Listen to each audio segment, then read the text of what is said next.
जब हम परमेश्वर के वचन में जाते हैं, हम देखते हैं कुछ लोग रोए और परमेश्वर ने उनके रोने को सुना भी, उनके रोने को देखा और उनकी आवाज को सुनकर परमेश्वर ने प्रत्युत्तर भी दिया।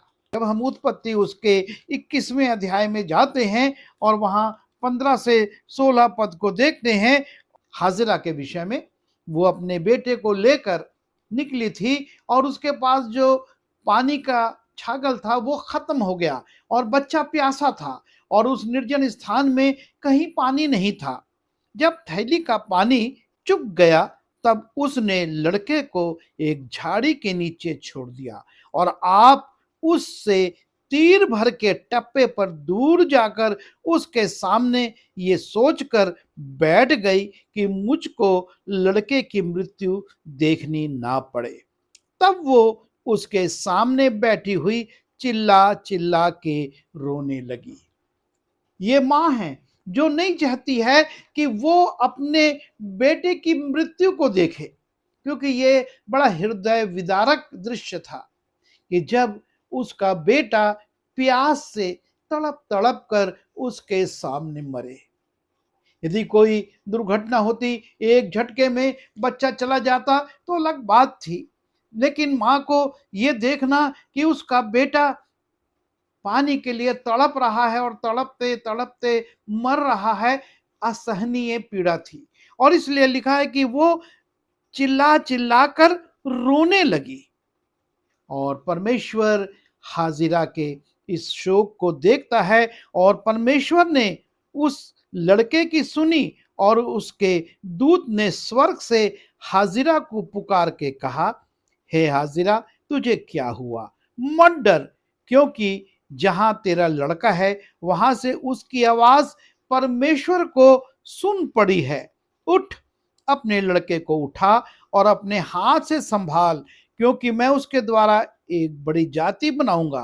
परमेश्वर ने उसकी आंखें खोल दी और उसको एक कुआं दिखाई दिया, सो उसने जाकर थैली को जल से भरकर लड़के को पिलाया। जब हाजिरा अपने बेटे के लिए कि उसको अपने बेटे को तड़प तड़प कर मरते हुए नहीं देखना पड़े, विलाप कर रही है, रो रही है, परमेश्वर उसके विलाप को देखता है और उसके लिए उपाय भी करता है। वो उसके लिए प्रबंध करता है, दिखाता है कि यहाँ पर एक कुआं है और वो उस कुएं से पानी भर के अपने बच्चे को पिलाती है और वो बच्चा बच जाता है और इस्माइल के रूप में एक बड़ी जाति का मूल पिता होता है। पहला शामुएल उसके पहले अध्याय के 9 और 10वें पद को देखते हैं, वहां पर हन्ना नाम की एक स्त्री है और ये स्त्री परमेश्वर के सामने इसलिए रो रही है कि वो चाहती है कि जो बांझपन का कलंक उसके ऊपर है वो मिट जाए। वो अपने सुख विलास के लिए, अपने भविष्य की सुरक्षा के लिए संतान नहीं चाहती। वो ये चाहती है कि उसको एक संतान प्राप्त हो, जिससे कि जब लोग उसको बांझ कहते हैं, ये कलंक उस पर ना रहे। और हम पढ़ते हैं 9 पद से, तब शीलो में खाने और पीने के बाद हन्ना उठी और यहोवा के मंदिर की चौखट के एक अलंग के पास एली याजक कुर्सी पर बैठा हुआ था और वो मन में व्याकुल होकर यहोवा से प्रार्थना करने और बिलक बिलक कर रोने लगी। और उसने ये मन्नत मानी कि हे सेनाओं के यहोवा, यदि तू अपनी दासी के दुख पर सचमुच दृष्टि करे और मेरी सुधि ले और अपनी दासी को भूल ना जाए और अपनी दासी को पुत्र दे, तो मैं उसे उसके जीवन भर के लिए यहोवा को अर्पण करूंगी और उसके सिर पर छुरा फिरने ना पाएगा। और इस प्रकार हन्ना परमेश्वर के सामने विलाप कर रही है, बिलक बिलक कर रो रही है और रोने का एकमात्र कारण यह है कि वो एक संतान चाहती है, अपने सुख विलास के लिए नहीं। वो साफ कह देती है कि वो जीवन भर तेरे भवन में तेरी सेवा करेगा, लेकिन मुझको संतान इसलिए चाहिए कि मैं बांझ ना कहलाऊं, ये कलंक जो मुझ पर है वो मुझ पर से दूर हो।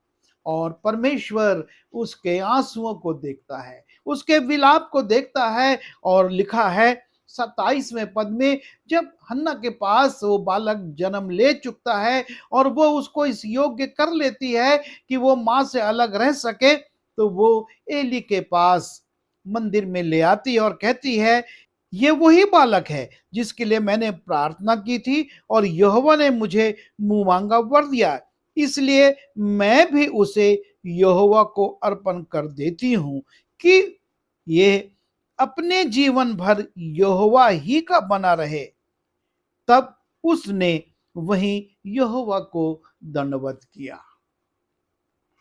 हन्ना परमेश्वर के सामने विलाप कर रही है, एक पुत्र मांग रही है, मन्नत मांग रही है कि यदि वो बालक मुझको तू देगा तो मैं तेरी सेवा के लिए तेरे भवन में उसे अर्पण कर दूंगी।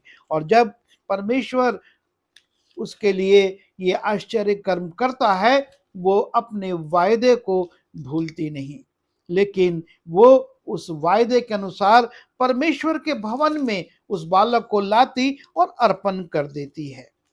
हम देखते हैं राजा हिजकिय्याह को, जब यशायाह ये घोषणा कर देता है कि तू मर जाएगा, अब नहीं बचेगा, और तब हिजकिय्याह भीत की ओर मुंह करके परमेश्वर के सामने गिड़गिड़ाता है। तब हिजकिय्याह ने भीत की ओर मुंह फेर कर यहोवा से प्रार्थना करके कहा, हे यहोवा, मैं विनती करता हूं, स्मरण कर कि मैं सच्चाई और खरे मन से अपने को तेरे सन्मुख जानकर चलता आया हूं। जो तेरी दृष्टि में उचित था वही करता आया हूं। और हिजकिय्याह बिलक बिलक कर रोने लगा। जब उद्घोषणा हो गई कि तू मर जाएगा, हिजकिय्याह बिलक बिलक कर रोने लगा। जब हम 10वें पद में जाते हैं, उसके इस रोने का कारण वो बताता है, मैंने कहा अपनी आयु के बीच ही मैं अधोलोक के फाटकों में प्रवेश करूंगा, क्योंकि मेरी शेष आयु हर ली गई है। मैंने कहा मैं यह को जीवितों की भूमि में फिर न देखने पाऊंगा, इस लोक के निवासियों को मैं फिर ना देखूंगा। मेरा घर चरवाहे के तंबू की नाई उठा लिया गया है। मैंने जुलाहे की नाई अपने जीवन को लपेट दिया है। वो मुझे दांत से काट लेगा, एक ही दिन में तू मेरा अंत कर डालेगा।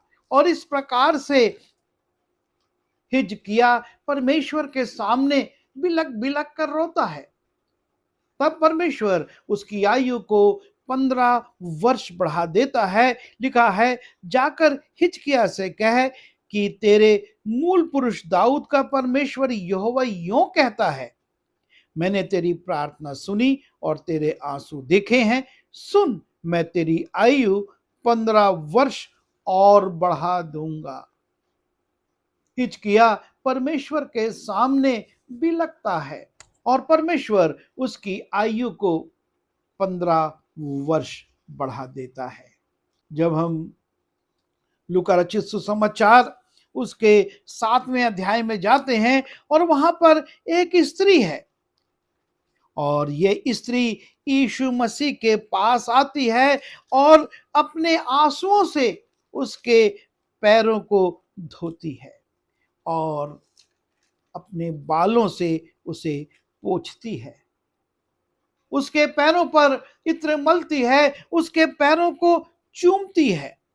लिखा है, और देखो उस नगर की एक पापनी स्त्री ये जानकर कि वो फरीसी के घर में भोजन करने बैठा है, संगमरमर के पात्र में इत्र लाई और उसके पांवों के पास पीछे खड़ी होकर रोती हुई उसके पांवों को आंसुओं से भिगाने और अपने सिर के बालों से पोंछने लगी और उसके पांव बार बार चूम कर उन पर इत्र मला।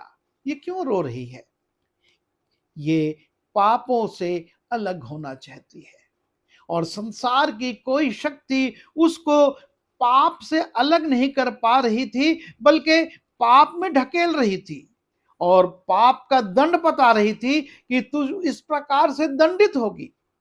और वो यीशु मसीह के पास आती है और यीशु मसीह उस स्त्री से कहते हैं, तेरे पाप क्षमा हुए। चाहे हम अपने अजीजों के लिए और चाहे हम अपने व्यक्तिगत जीवन के लिए आंसू बहाएं, प्रभु उनको देखता है और उसका प्रत्युत्तर देता है। अपने आत्मिक जीवन के लिए विलाप करें, पश्चाताप करें, आंसू बहाएं। प्रभु उन आंसुओं को देखेगा और उन आंसुओं का प्रत्युत्तर हमारे लिए और हमारे प्रियों के लिए उद्धार के रूप में, छुटकारे के रूप में, पाप क्षमा के रूप में, नए जीवन के रूप में प्रकट होगा। इसलिए हम अपने आत्मिक जीवन के लिए और अपने प्रियों के आत्मिक जीवन के लिए आंसू बहाएं।